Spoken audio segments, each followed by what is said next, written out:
두 번째로 김무성 새누리당 대표가 미국을 방문 중에 있습니다.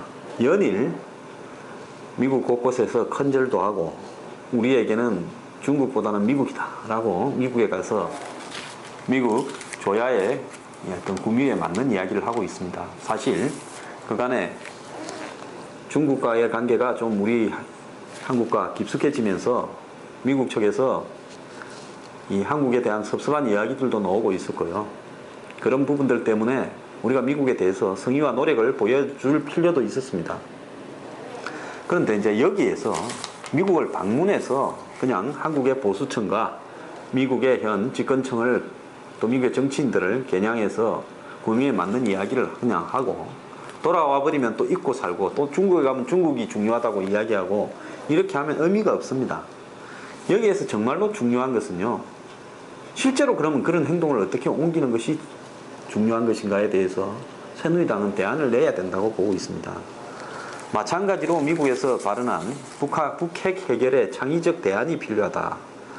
대북 접근법을 좀 수정해야 된다라고 해서 현 박근혜 정부를 우회적으로 비판을 했다. 이렇게 보도도 나오는데요. 자, 북한 문제에 대해서 창의적 해결을 주장하는 분들에 대해서 저는 한마디 하고 싶은 이야기가 있습니다. 북한의 핵 문제에 대해서 창의적으로 해결할 방법이 뭐가 있겠습니까? 해결할 방법은 있겠죠. 그것도 진정한 해결이 아닌, 자, 우리 너네들 지원해 줄게. 먼저 지원받고 뒤에 북한의 핵을 좀 하나씩 지원해 준 게 흡족하면 육자회담도 복구하고 핵도 하나씩 폐기해라. 그럼 몇 개 숨겨놓고 몇 개 폐기하는 척 하겠죠.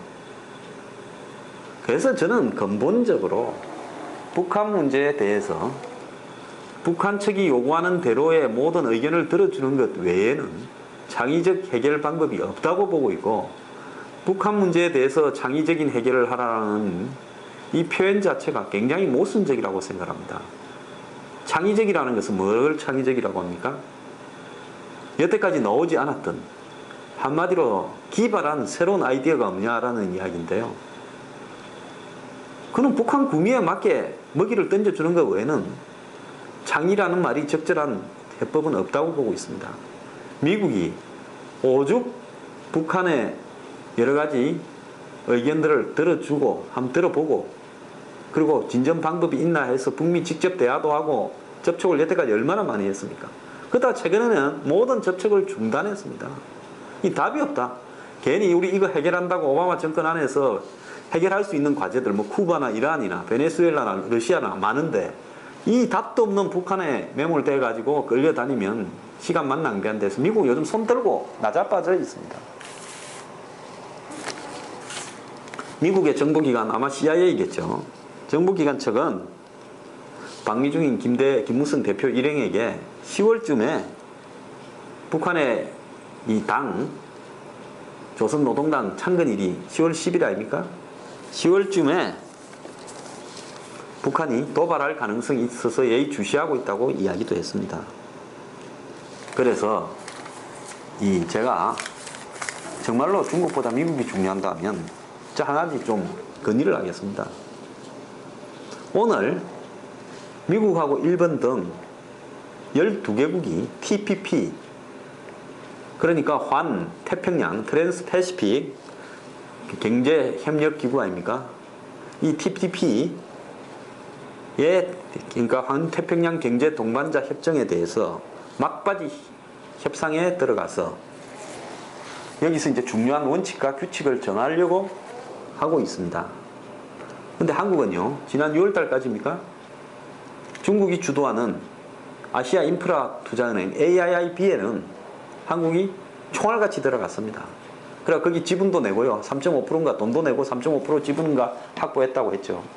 하지만 중국이 거부권을 가지고 사실상 주도를 하려는 쪽으로 가고 있다는 것이 중론입니다. AIIB 들어갈 때는 별 고민도 안 하고 들어갔는데요. 뭐 사드는 미국 편을 들어주고 AIIB는 중국 편을 들어준다는 이런 이야기도 하면서 사드는 아직 결론도 안 났습니다.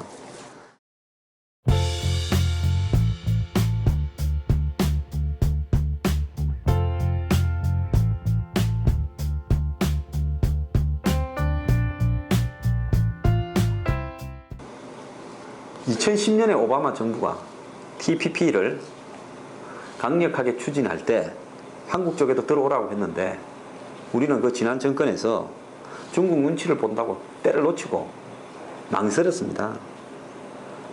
그리고 뭐 그때 한미 FTA 자유무역협정 때문에 쇠고기 때문에 난리 났죠. 그러고 난 다음에 미국 근처는 안 가는 게 좋다고 아예 그냥 문을 닫아버렸습니다. 기겁을 한 거죠. 또 미국이 하자는 거 뭐 하다가 대못 나가지고 어떡하냐.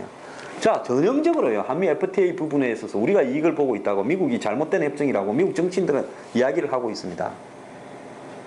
그런데 그때 아무런 근거도 없는 비과학적인 선동에 의한 정치적 선동인 광우병 사태 때문에 한미 FTA가 잘못된 것처럼 난리를 쳤습니다. 정권이 흔들흔들했죠. 이명박 정부는 그때 한번 놀래버리고 2008년 초에 그 뒤에는 막 이 미국에 대한 이런 부분에 대해서 전부 발을 빼버렸습니다.